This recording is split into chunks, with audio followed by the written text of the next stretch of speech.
Opportunities to replace manual labor with equipment has been expensive for farmers. But with the new immigration policy and less workers, some think this may be the only opportunity for survival. It's a nationwide problem that hits close to home.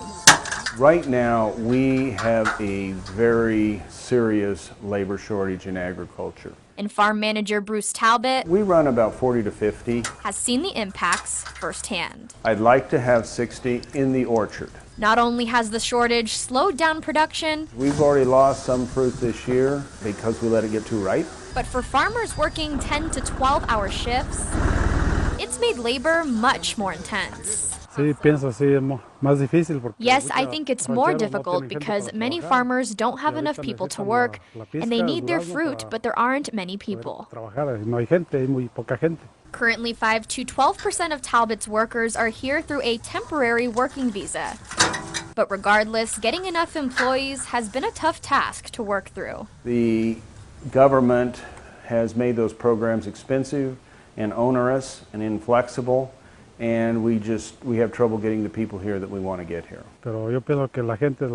I think it's bad what he's doing, especially for the people that come from Mexico, because all the people that work here just want to sell and work decently without any problems. But in order to enjoy the sweet treats that nature has to offer, the Colorado peach industry especially is very unique. There are very few places that can do what we do, and it would be tragic to lose it. Talbot and his staff will continue to operate as if nothing is going to change. As of right now, farmers have not seen a dramatic change, but they are worried about these trends continuously happening in the workforce.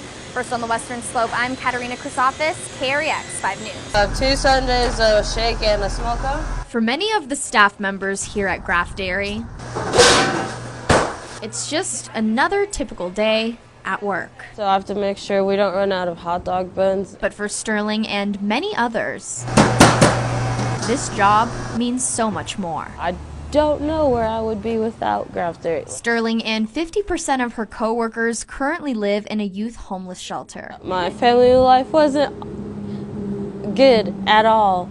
I pretty much bounced around house from house since I was little. For years, she was unable to find stable housing, which led her to Grand Junction. So I helped this homeless guy out, and he was like, I know somewhere you can live, do babysitting. But it turns out that environment, I lived in a tweaker house, wouldn't be much better. There were fights almost happening every day. Knowing that she needed help, Sterling took advantage of an opportunity that would turn everything around. I had an interview, and I was pretty much hired on the spot, and I've been working here pretty much ever since. We're just willing to work a little bit more and take more chances on the kids than a lot of other companies. A chance that Sterling says saved her life. I was in a dark place, and they gave me so much hope it made my head spin, and I did not know what to do with it. It's just awesome to see that kind of change and know that we were able to help out with that.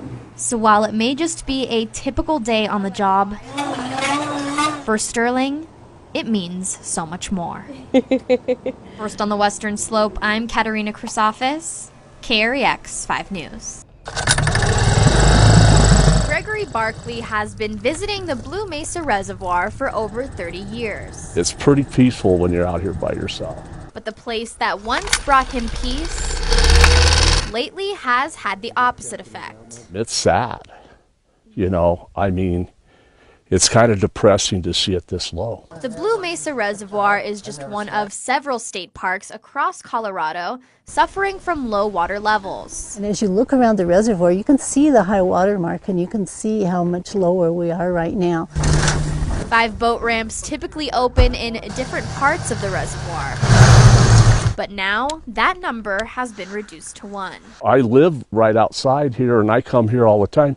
I'm not going to boat as much. If we have continued low water conditions and we can't use different parts of the reservoir because of not being able to put boats on the water, that could definitely impact the recreational use. Sandy Snell-Dobert with the National Park Service says the reservoir is currently at 82 feet below full capacity, which doesn't only impact people like Barkley. These reservoirs are built for water storage, particularly Blue Mesa Reservoir. So it's always going to be used for that. Recreation is a side benefit. But if the water levels continue to drop, those relying on the reservoir for irrigation purposes will also suffer. If everybody is in water shortage, soon you'll have competition for what that water can be used for.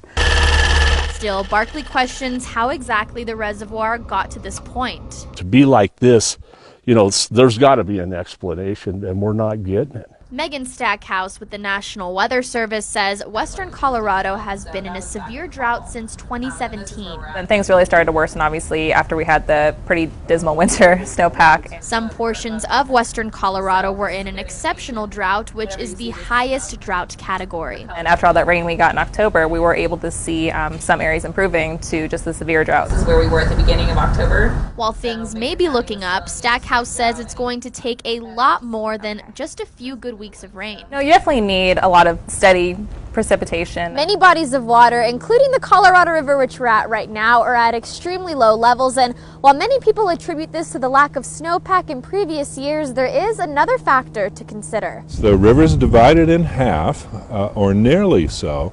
The lower basin gets slightly more water than the upper basin. Steve Acquafresca with the Colorado River District says while the drought may be the main issue, we're also having to share 50% of what's left of that water with 6 other states. The lower basin is California, Arizona, and Nevada.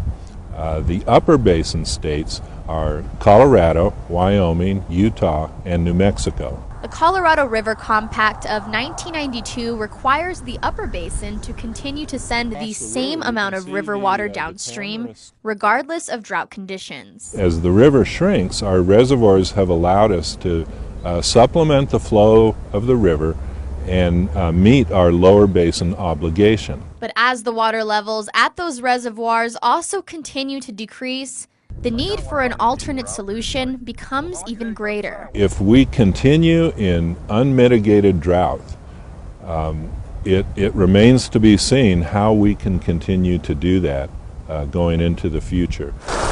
One of those solutions includes coordinating water releases. Big upstream reservoirs such as Flaming Gorge Reservoir, Blue Mesa Reservoir, Navajo Reservoir, these are what we call the big buckets. Getting rid of invasive species such as tamarisk, Russian olive, and Chinese elm could also help combat the issue. These invasive species transpire a great amount of water. So while the future of Blue Mesa, along with other reservoirs, remains uncertain. Well, I think if it continues for multiple years, it could definitely have an impact in terms of visitation. I feel sorry for the people in town, too, businesses, because it's going to definitely shy away business. What remains certain is that something needs to change. I guess we got to deal with it, either you do or you don't, and I'm going to slow down a little bit on it. So people like Barkley can enjoy the peace they once found on the water. Now, if you want to dig even deeper, there is a lot more information that can be found on this topic, and we'll have links available to those resources on westernslopenow.com. First on the Western Slope, Katerina Chrysofis, KREX 5 News.